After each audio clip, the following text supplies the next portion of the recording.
YCP నేత విజయసాయిరెడ్డి శనివారం రాజ్యసభ సభ్యత్వానికి రాజీనామా చేశారు. రాజ్యసభ చైర్మన్ జగదీప్ ధన్ఖడ్ కు తన రాజీనామా పత్రాన్ని అందించారు. స్పీకర్ ఫార్మాట్ లో ఆయన రాజీనామా లేఖను సమర్పించారు. అనంతరం మీడియాతో మాట్లాడుతూ విజయసాయి కీలక వ్యాఖ్యలు చేశారు.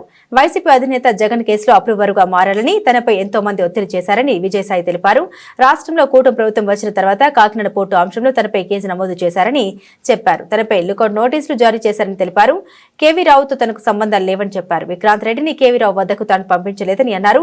సిఐడి తనను విచారణకు పిలువలేదని తెలిపారు. తన రాజీనామాతో కూటమికి లాభమని చెప్పారు. రాజకీయాల నుంచి తప్పుకుంటే తాను బలహీనుడిగా మారతానని, అలాంటప్పుడు రాజీనామా చేస్తే తనను కేసుల నుండి ఎందుకు తప్పిస్తారని ప్రశ్నించారు. న్యూస్ ఛానల్ పెట్టి ఆ అంశంపై పునరాలోచన చేస్తామని చెప్పారు. బెంగళూరు, విజయవాడలో ఒక్కొక్క ఇల్లు, వైజాగ్ లో ఒక అపార్ట్మెంట్, ఇవే తన ఆస్తులని తెలిపారు. బీజేపీ ఎంపీ పదవి గురించి కానీ, గవర్నర్ పదవి గురించి కానీ తనకు ఎవరి నుండి ఎలాంటి హామీలు లేవని చెప్పారు. వ్యక్తిగత కారణాల వల్ల నా యొక్క రాజ్యసభ సభ్యత్వానికి ఇంకా 3.5 సంవత్సర కాలం ఉన్నప్పటికీ కూడా రాజీనామాని ఉపరాష్ట్రపతి గారు మా యొక్క రాజ్యసభ చైర్మన్ అధ్యక్షుల వారికి సమర్పించడం జరిగింది. ఆయన ఆ రాజీనామాను ఆమోదించడం కూడా జరిగింది.